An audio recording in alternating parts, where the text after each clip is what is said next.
Hello.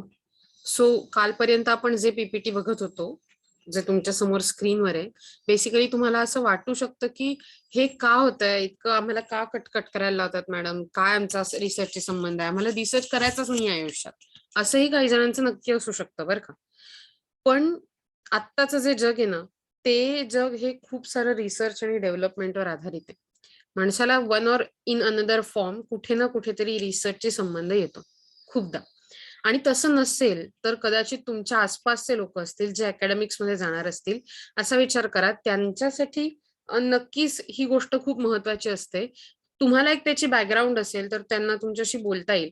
Basically तुम्ही काहीतरी स्वतःच करताय आणि ही खूप मोठी गोष्ट असते.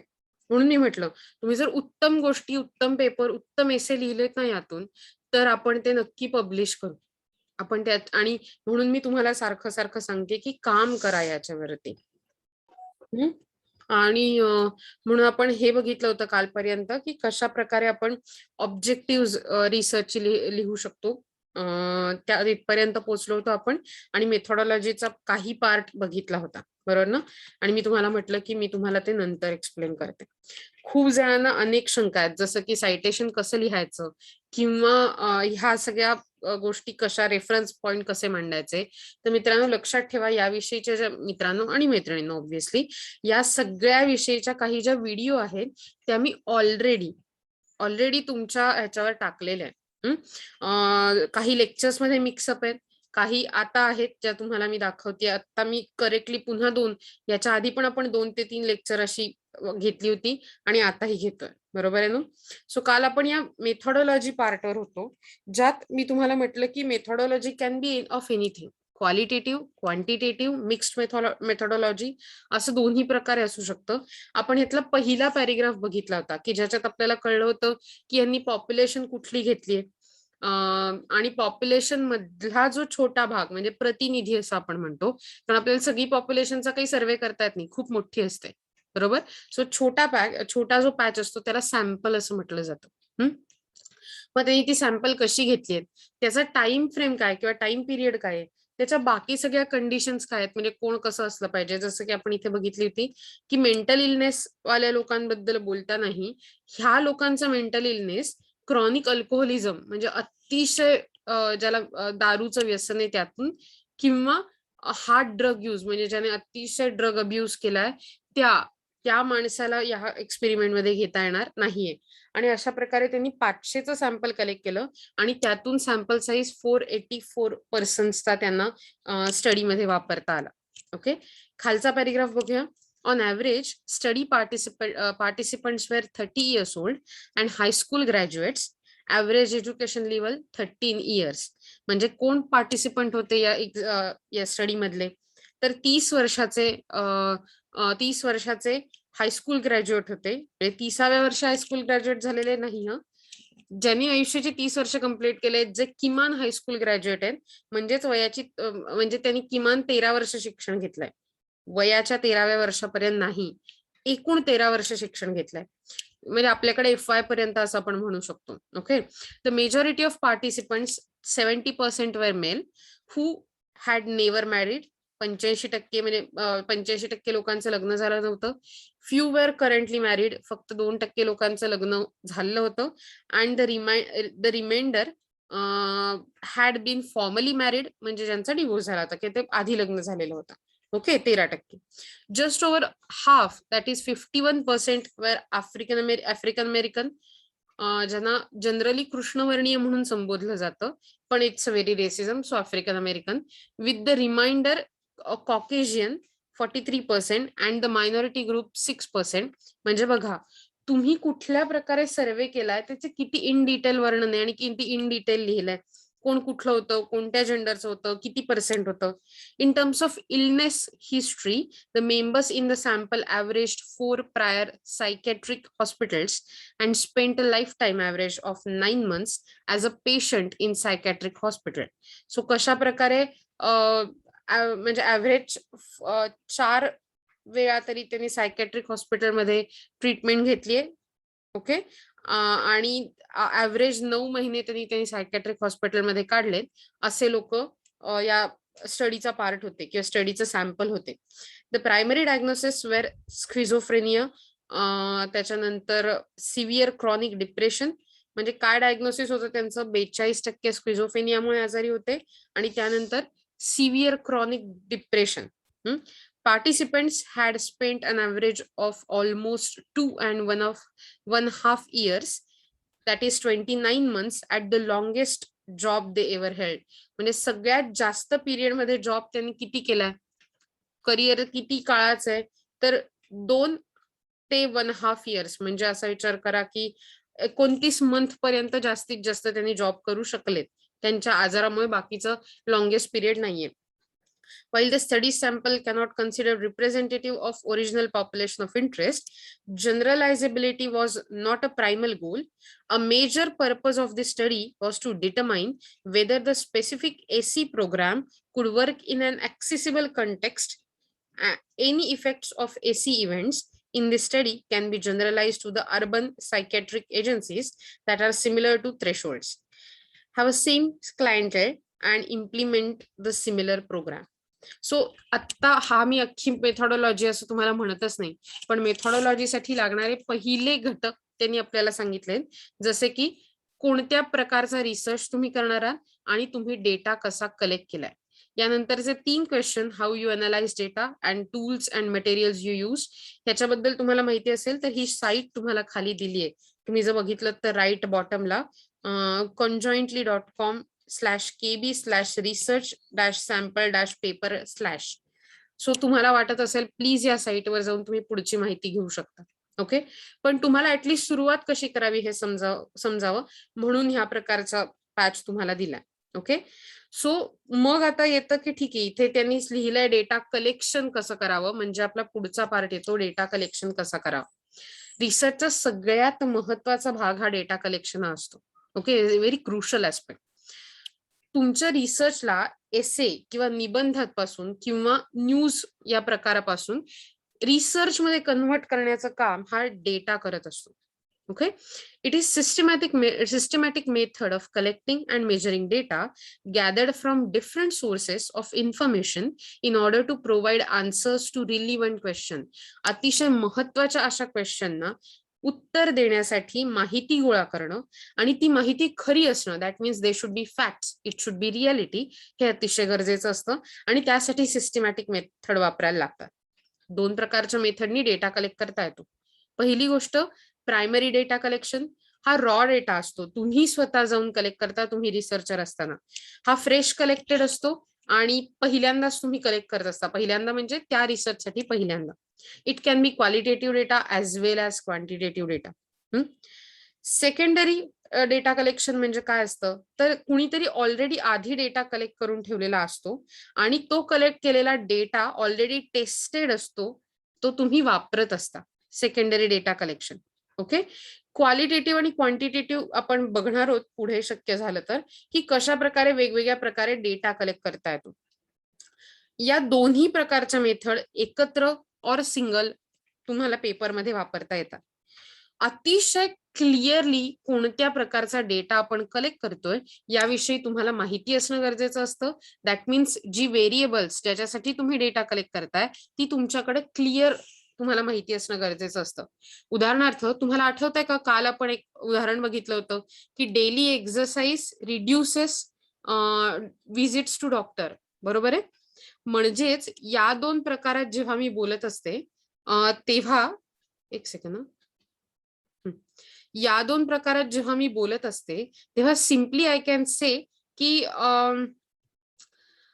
मला कुठल्या प्रकारची 2 व्हेरिएबल्स कलेक्ट करायला लागतील सांगा तुम्ही. माझ्या रिसर्चचा काय टॉपिक, रिसर्च क्वेश्चन काय, की जितकं मी जास्त एक्सरसाइज डेली रोज एक्सरसाइज करीन तितकं किंवा जितके जास्त आवर्स मी डेली एक्सरसाइज मध्ये पुट इन करीन तितक्या कमी विजिट्स माझ्या डॉक्टरकडे होतील. मग सांगा मला तुम्ही कुठली 2 व्हेरिएबल आहेत यात. चुकलं तरी चालणार आहे पण मला उत्तर हवंय. येस नुपूर. डेली अन एक्सरसाइज. करेक्ट मॅक. डेली एक्सरसाइज आणि दुसरं डॉक्टर्स विजिट. Doctors visit. बरोबर. मग आता मला सांगा, तुमच्या समोर रिसर्च पेपर करताना हा प्रश्न आहे की डेली एक्सरसाइज तुम्ही कसा शोधून काढणार, म्हणजे त्याचा डेटा कसा कलेक्ट करणार?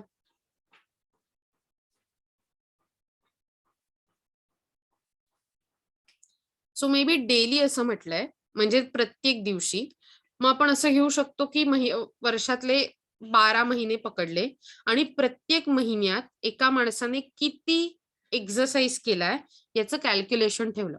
ओके, जानेवारी इतका, फेब्रुवारी तितका, 3 महिन्यात, 6 महिन्यात, 8 महिन्यात, 12 महिन्यात, कसे ऍज पर युअर रिक्वायरमेंट किती अवर्स पुट इन केले आणि त्या महिन्यात त्या माणसाला किती वेळा बरं नव्हतं, म्हणजे किती वेळा डॉक्टरकडे जायला लागलं, ह्याचंही रेकॉर्ड ठेवायचं. ओके, सो माझ्याकडे 2 प्रकारची रेकॉर्ड होतील. एक तर किती तास एक्सरसाइज केला आणि त्याच्यानंतर किती वेळात तो त्या महिन्यात डॉक्टरकडे गेला. ओके, आणि असं झाल्यावरती काय होईल माहितीये का, माझ्याकडे एक डेटा कलेक्ट होईल. प्लस त्यात आपण असं करू शकतो की आपण मेल फिमेल अशाही प्रकारचा क्वेश्चन विचारू शकतो. म्हणजे फिमेलवर वेगळा इफेक्ट आहे का, मेलवर वेगळा इफेक्ट आहे का, एज ग्रुप पकडू शकतो आपण, कुठल्या एज ग्रुपला एक्सरसाइजमुळे जास्त फायदा होतोय, कुठल्या ग्रुपला एक्सरसाइजमुळे काही फारसा फायदा झाल्याचा दिसून येत नाहीये, हे आपण बघू शकतो. त्याच्यानंतर आपण हे बघू शकतो की इन्कम वाईज, की ज्यांचं इन्कम जास्त आहे त्यांना डेली एक्सरसाइजचा जास्त फायदा झाला का, ज्यांचं इन्कम कमी आहे त्यांना फायदा झाला का. पहिला प्रश्न तुम्ही मला असा विचारला पाहिजे की मॅडम इन्कमचा काय संबंध आहे इथे. तर इन्कम कमी याचा अर्थ तुम्ही कदाचित बिलो पॉवर्टी लाईन असणारी लोक पण बघताय, आणि तसं असताना त्यांना आधी काळजी असते त्यांच्या कामाची, त्यांच्या पगाराची. एक्सरसाइज ही गोष्ट तेव्हा केली जाते जेव्हा तुम्हाला उद्याची वंचना नसते जनरली. अदरवाईज जे एक्सरसाइज होतो त्याला परिश्रमांचं काम म्हणतात. सो अशा प्रकारे बेसिकली तुमचा ग्रुप कोणता आहे ते डिफाईन करून तुम्ही तुमच्या एक्सरसाइजला एक प्रमाण देऊ शकता डेटा कलेक्ट करून.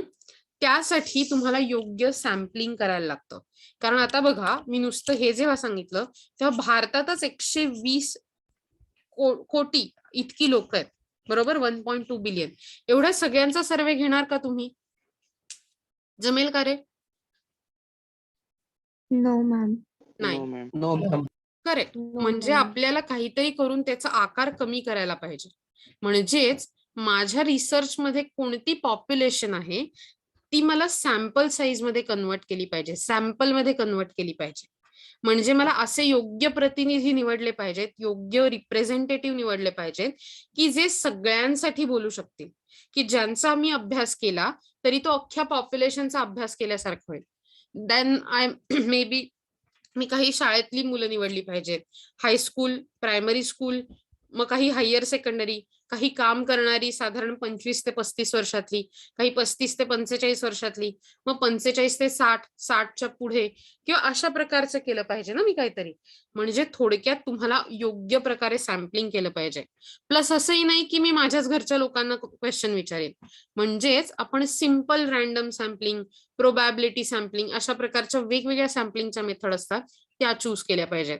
मला माहिती आहे तुमच्या प्रोजेक्टला आता इतक्या इनडेप्थ जाण्याची गरज आहे असं मला नाही वाटत आहे, पण निदान हे तुम्हाला माहिती असणं गरजेचं आहे. ओके, असा विचार करा, आपल्याकडे खूप मोठ्या प्रमाणावर रिसर्च मध्ये करिअर करता येतात. आता बघा, प्रायमरी आणि सेकंडरी मध्ये डेटा कलेक्शन कसं केलं जातं ह्यासाठी हे दिलंय. तुम्ही जर प्रायमरी डेटा कलेक्शन करणार असाल तर त्याच्यासाठी या काही मेथड आहेत. तुम्ही सर्वे घेऊ शकता लोकांचा, तुम्ही त्यातून माहिती काढू शकता, म्हणजे क्वेश्चनर लोकांना फील करायला देणं.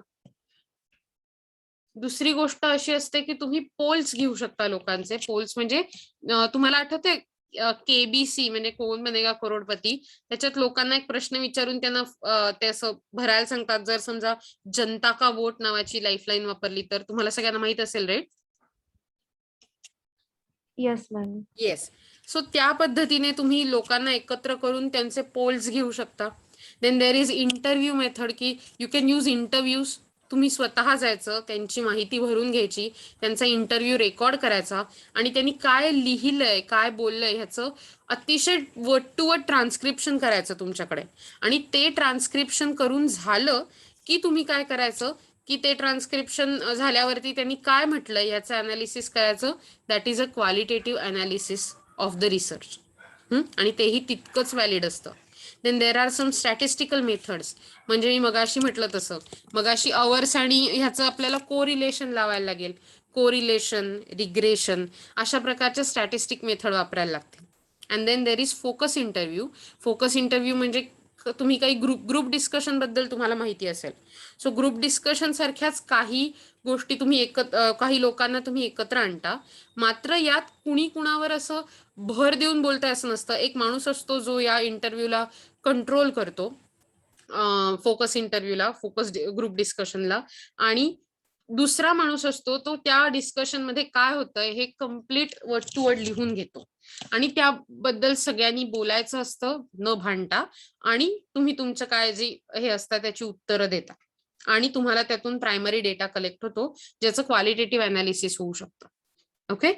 आणखीनही खूप इंटरेस्टिंग मेथड आहेत, जसं की डेल्फाय मेथड, म्हणजे एक्सपर्ट्सचा इंटरव्ह्यू घ्यायचा आणि त्याच्यातून माहिती काढायची. एकतर मेथड अशी असते की ज्यात तुम्ही स्वतः ऑब्झर्वर म्हणून किंवा त्या ग्रुपचा पार्ट म्हणून सॅम्पल साईज जे निवडलंय तिथे जाऊन राहता आणि त्यांना पूर्णपणे ऑब्झर्व करून तुमचा रिसर्च बनवता. जसं की असा विचार करा, मी म्हटलं कोकणी लोकांची जीवन पद्धती, याच्यावर मी जर रिसर्च करत असेल तर मी कोकणातल्या लोकांबरोबर, वेगवेगळ्या लोकांबरोबर जाऊन राहीन, त्यांचं काय आहे जीवनमान याची माहिती घेईन आणि त्याबद्दल मी रिसर्च करेन. So that is again one of the kind. Secondary data collection मध्ये एक सेकंद आधी मला सांगा, प्रायमरी डेटा कलेक्शन मध्ये तुम्हाला काही शंका आहे? No, ma'am. Okay. So secondary data collection बघा, एकतर वेगवेगळ्या प्रकारचे फायनान्शियल रिपोर्ट्स अवेलेबल असतात, इंटरनेट, गुगल आणि अशा वेब पोर्टल्स अशातून डेटा अवेलेबल असतो. सेल्स रिपोर्ट्स असतात वेगवेगळ्या कंपनीजचे, गव्हर्नमेंट रिपोर्ट बनवतं वेगवेगळी इंटरनॅशनल, नॅशनल ऑर्गनायझेशन जसं युनायटेड नेशन, OECD, अशी वेगवेगळी ऑर्गनायझेशन त्यांचे रिपोर्ट बनवत असतं. मिशन म्हणजे थोडक्यात त्या कंपनीचे मिशन आणि विजन स्टेटमेंट मधनं समजत असतं की कंपनी, किंवा जर तुम्ही मार्केट रिपोर्ट बनवत असाल तर या सगळ्यातून तुम्हाला एक तयार केलेला डेटा मिळतो आणि त्याच्यावर बेस्ड तुम्हाला रिसर्च करता येतो सेकंडरी डेटावरती. ओके. सो मला वाटतं प्रायमरी डेटा कलेक्शन आणि सेकंडरी डेटा कलेक्शन कशा प्रकारे होतं याची मी एक बेसिक माहिती तुम्हाला दिली आहे. खाली लिंक दिली आहे, त्यात तुम्हाला आणखीन माहिती मिळू शकेल, आणि अशा भरपूर असतात लिंक ज्याच्यातून तुम्हाला नक्की माहिती मिळू शकेल. प्रश्न असा आहे की तुम्हाला असं वाटतं की मी जेव्हा असं म्हणते की इंटरनेट, वेब पोर्टल, लिंक हे वापरा, तुम्ही ते फक्त कॉपी पेस्ट करता, विच इज नॉट व्हॅलिड. तुम्ही कुठल्याही प्रकारे कॉपी पेस्ट करून डेटा वापरू शकत नाही. तुम्ही डेटा वापरू म्हणजे असा विचार करा की तुम्ही डेटा पॉइंट्स कलेक्ट करू शकता, डेटा पॉइंट्स वापरू शकता, पण ते सगळंच्या सगळं तुमच्या भाषेत आलं पाहिजे. मला 40 पानं हवी आहेत असं मी कधी म्हटलंच नाही. मी तुम्हाला म्हटलं की मला 6 पानं सुद्धा चालतील, पण जोपर्यंत तुम्ही ते कम्प्लीट तुमच्या शब्दात आणि सांगितलेल्या फॉर्मॅटमध्ये लिहत नाही तोपर्यंत. विचार करा की तुमचे मार्क तर आहेतच, पण ह्याही पुढे जाऊन विचार करा की ज्या कमी लोकांना अतिशय संधी मिळते त्यातले तुम्ही आहात, की तुमचं हे लिहिलेली गोष्ट पब्लिश होऊ शकते. तुम्ही जर तुमच्या रेझ्युमे मध्ये, CV मध्ये तुम्ही रिसर्च पेपर केल्याचं म्हटलं तर त्याला भयंकर असा स्कोप आहे, भयंकर. तुमची व्हॅल्यू प्रचंड वाढते मार्केटमध्ये जर तुम्ही रिसर्चर असाल तर, अकॅडमिक रायटर किंवा ऑथर असाल तर. सो प्लीज बिलीव्ह मी जेव्हा तुम्हाला हे सांगते आता तुमच्या लक्षात येत नाहीये, पण शिक्षक म्हणून माझ्यावर विश्वास ठेवा, याचा तुम्हाला तुमच्या CV मध्ये, करिअर मध्ये प्रचंड उपयोग होईल, आणि पुढच्या शिक्षणामध्ये सुद्धा. पुढचा पॅटर्न आहे जो आपण डेटा कलेक्ट केला त्याचं अनालिसिस. ओके. सो पहिली डेटा अनालिसिस आणि त्याचं इंटरप्रिटेशन करणं, त्यातून काय फाइंडिंग्स निघतात ते बघणं. यात काय करायचं असतं, तर पहिली गोष्ट तुम्ही जो डेटा कलेक्ट केलाय त्यातला नॉईज कमी करायचा. नॉईज कमी करायचा म्हणजे जो निरुपयोगी, गरज नसलेला डेटा आहे, नुसती इन्फॉर्मेशन ज्याची गरज नाहीये ती बाहेर काढून टाकायची, सो दॅट आपण त्या डेटातून काय इंटरप्रिट होतंय की जे आपल्या रिसर्च क्वेश्चनला आन्सर करेल याच्याबद्दल लिहू शकतो. उदाहरणार्थ जर मी त्या मगाच्या डेली एक्सरसाइज मध्ये लोक कोणती एक्सरसाइज इक्विपमेंट्स वापरतात ह्याची माहिती घेतली, तर मला त्याची त्या रिसर्च पेपरमध्ये काहीच गरज नाहीये. So I should remove that data. आणि मी माझा डेटा कशाला फोकस केला पाहिजे? 2 व्हेरिएबल्स ना, माझे एक्सरसाइजचे आवर्स आणि माझ्या एक्सरसाइज डॉक्टर्सच्या विजिट. ओके. सो म्हणजे नॉईज कमी करून तो डेटा नक्की आपल्याला कशासाठी हवाय, त्यासाठी डेटा अनालिसिस करणं, याला डेटा क्लिनिंग असंही म्हटलं जातं. तुमचा डेटा हा बेसिकली ऑर्गनाइज्ड असला पाहिजे, तो समराइज्ड असला पाहिजे आणि कॅटेगराइज्ड असला पाहिजे. दॅट मीन्स योग्य प्रकारे तोच डेटा तुमच्या एक्सेल शीटवर किंवा तुम्ही जिथे वापरताय तिथे असला पाहिजे. त्यानंतर तुम्ही योग्य प्रकारे तो डेटा काय तुम्हाला सांगतोय याचं परिमाण करू शकता. त्यासाठी ग्राफ वापरू शकता, पाय चार्ट्स वापरू शकता, मे बी इतर प्रकारची टेबल्स, चार्ट्स वापरू शकता, मीन, मीडियन, मोड, रेंज याच्यासारख्या गोष्टी वापरून, फ्रिक्वेन्सी याच्यासारख्या गोष्टी वापरून सॉरी तुम्ही त्याचं इंटरप्रिटेशन करू शकता. ओके. थोडक्यात तुम्हाला व्हेरिएबल्स कळलेली असतात. देन एकदा कलेक्ट केलेला डेटा तुम्ही अतिशय महत्वाच्या इन्साइट्स आणि ट्रेंड्स शोधून काढण्यासाठी वापरू शकता. उदाहरणार्थ, जर मला दिसलं की वय वर्ष 25 ते 35 मध्ये लोक अतिशय मोठ्या प्रमाणावरती एक्सरसाइज करतात आणि त्यामुळे त्यांची हेल्थ चांगली आहे, सो मी जो डेटा कलेक्ट केलाय त्याच्या थ्रू मला हे लक्षात आलंय. तुमच्या लक्षात येतं? सो माझे इन्साइट्स आणि ट्रेंड्स हे मला असे समजून येतात. देन तुमचा डेटा कसा असला पाहिजे? It should be consistent. म्हणजे त्याला काहीतरी लॉजिक असलं पाहिजे, ॲक्युरेट, चुकीचा नाही, खोटा नाही आणि अनबायस्ड. म्हणजे कुठल्याही प्रकारे तुमचं एक ओपिनियन आहे, मला असं वाटतं की एक्सरसाइज केल्यावर डॉक्टरच्या व्हिजिट कमी होतातच, सो हे मी आधीपासून नाही ठरवू शकत. मला असं वाटलं पाहिजे की मी बघीन होतात का कमी व्हिजिट्स, की जास्त होतात, की तेवढ्याच राहतात, की त्याच्यावर काहीच इम्पॅक्ट राहत नाही. थोडक्यात हे मला माहिती असलं पाहिजे की माझा डेटा हा माझ्या ओपिनियनवर अवलंबून नाहीये, तो कलेक्ट केल्यावर मी त्यातून ओपिनियन बनवायचं आहे माझं. ओके. डेटा कलेक्ट करताना तुम्हाला नेहमीच एथिक पाळावे लागतात, मॉरलिटी पाळावी लागते. दॅट मीन्स तुम्हाला डेफिनेटली कुठल्याही प्रकारे चुकीच्या मेथडने डेटा कलेक्ट करायचा नसतो. Okay. Then there is reliability, validity आणि मेजरेबिलिटी. तुम्ही सेम प्रोसिजर प्रत्येक सॅम्पल सब्जेक्टला म्हणजे कॅरी आउट करू शकता. मला काय म्हणायचंय की ह्या 3 गोष्टी तुमच्या डेटात असतील तर प्रत्येक वेळी, प्रत्येक सॅम्पलला, प्रत्येक सब्जेक्ट रिलेटेड तुम्ही हीच प्रोसिजर कॅरी आउट करणं गरजेचं असतं. तुमचा डेटा रिलायबल असला पाहिजे, ज्याच्यावर लोक म्हणजे अवलंबून राहू शकतात. पुढची लोक हाच डेटा सेकंडरी डेटा म्हणून वापरू शकतात. दुसरी गोष्ट, डेटा व्हॅलिड असला पाहिजे, व्हॅलिडिटी असली पाहिजे त्या डेटाला. आणि तिसरी गोष्ट, तो मेजरेबल असला पाहिजे, तुम्ही त्याचं कॅल्क्युलेट करू शकला पाहिजे, की निदान त्याचं अनालिसिस करता आलं पाहिजे क्वालिटेटिव्ह किंवा क्वांटिटेटिव्ह टर्म्समध्ये. क्वेश्चनेअर बनवली असेल तर त्यात कोणत्या स्केल्स वापरल्या आहेत, येस नो क्वेश्चन आहेत का, ओपन एंड क्वेश्चन आहेत का, याचा विचार करून क्वेश्चनेअर बनवली पाहिजे.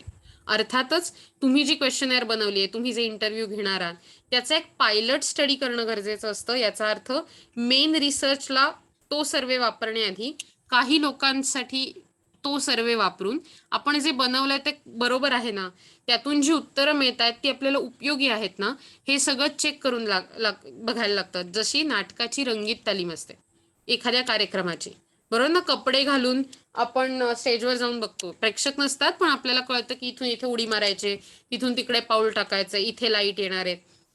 So that is pilot study, जो प्रत्येक वेळी करायला लागतो. आता तुमच्या बाबतीत असं होऊ शकतं की तुम्ही तो कदाचित केला नाहीये, बट इट्स ओके. आपण जे पब्लिश करणार आहोत त्याच्या वेळी जेव्हा थोडं काम करायला लागेल, we can every time do that. Then cause and effect relationship.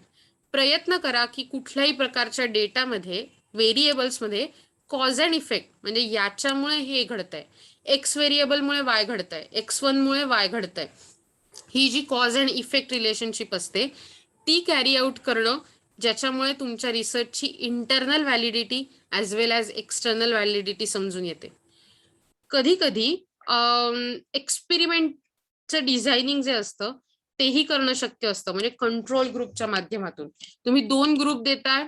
एका ग्रुपना पेस्ट म्हणून असं सांगितलंय की ही अतिशय नव्या टेक्निकची पेस्ट आहे आणि त्यांना मात्र आपली राख असते ना, ती प्रोसेस करून स्वच्छ करून वापरायला दिली आहे. पण त्यांना सांगितलंय स्वच्छ एकदम आणि अतिशय चांगली दातांना आहे. आणि दुसऱ्या ग्रुपला मात्र अशीच न माहिती असलेली, म्हणजे त्यांना माहिती ही राख आहे. ओके, पहिल्या ग्रुपला माहिती नाहीये, दुसऱ्या ग्रुपला माहितीये की ही राख आहे आणि मग त्यांनी दात घासल्यावर त्यांना काय इफेक्ट जाणवले सेम राख वापरून या दोन्ही ग्रुपचं निरीक्षण केलं. So that is a experiment. कदाचित असं असू शकतं ज्यांना माहिती राख आहे त्यांना काही फायदा झाला नाही असं ते म्हणू शकतात. पण ज्यांना माहितीच नाही ही राख आहे आणि ज्यांना वाटतं ही खूप हायटेक चांगली पावडर आहे, तर त्यांचा ऍटिट्यूड इतका बदललेला असू शकतो की त्यांना वाटू शकतं हा हे खूपच चांगलं आहे, मी हीच वापरेन. सो अशा प्रकारे यातून आपल्याला कळू शकतं की कशा प्रकारे लोकांची सायकोलॉजी असते, कन्झम्पशन कशा प्रकारे लोक करतात, खरेदी कशा प्रकारे लोक करतात, मग ऍडव्हर्टाइजमेंट कशासाठी केली पाहिजे, जो मार्केट रिसर्च किंवा इव्हन इतर कोणत्याही रिसर्चचा प्रकार असू शकतो. पण अर्थातच जर समजा तुम्ही एक्सपेरिमेंट हे डिझाईन वापरणार असाल, वापरायलाच लागतं असं नाही, पण वापरणार असाल तर तुम्ही त्यात पार्टिसिपेट करणाऱ्या लोकांचं कन्सेंट म्हणजे होकार किंवा परवानगी मिळवली पाहिजे. अनॉनिमिटी म्हणजे ते अज्ञात राहिले पाहिजेत, त्यांचं नाव कुठेही नाही आलं पाहिजे आणि त्यांच्या नॉर्मल लाईफस्टाईलला ओव्हरऑल एन्व्हायरमेंटला मिनिमम डॅमेज झालं पाहिजे त्याचं. ही एथिकल कन्सिडरेशन्स असतात. येतंय लक्षात? सो कुठल्याही प्रकारे जर समजा तुम्ही मेडिकल डेटा वापरत असाल, इकॉनॉमिक डेटा वापरत असाल, तर माणसाचं नाव त्यात आलं नाही पाहिजे, माणसाचा पत्ता नाही, कुठल्याही प्रकारे आयडेंटिफिकेशन नाही. सो अशा प्रकारे खाली जो तुम्ही चौकोन बघताय तर त्यात तुम्हाला एक्सपेरिमेंटचं डिझायनिंग समजून येतं की कोणती इंडिपेंडंट व्हेरिएबल आहे, डिपेंडंट व्हेरिएबल कोणती आहे, हे तुम्हाला प्रत्येक वेळेस डेटा कलेक्ट करताना लक्षात घ्यायला लागतं. तुम्ही तुमची इंटरनल आणि एक्सटर्नल व्हॅलिडिटी कशी लक्षात घ्याल, तुम्ही तुमचं how will you manipulate the independent variable, म्हणजे जी व्हेरिएबल आहे इंडिपेंडंट म्हणजे ज्याचा आपल्या मेन डिपेंडंट व्हेरिएबलवर काही परिणाम होणार, त्या डिपेंडंट व्हेरिएबलचा इंडिपेंडंट व्हेरिएबलवर काही परिणाम होणार नाही, पण इंडिपेंडंट व्हेरिएबल बदलली तर डिपेंडंट व्हेरिएबल बदलून जाणार आहे.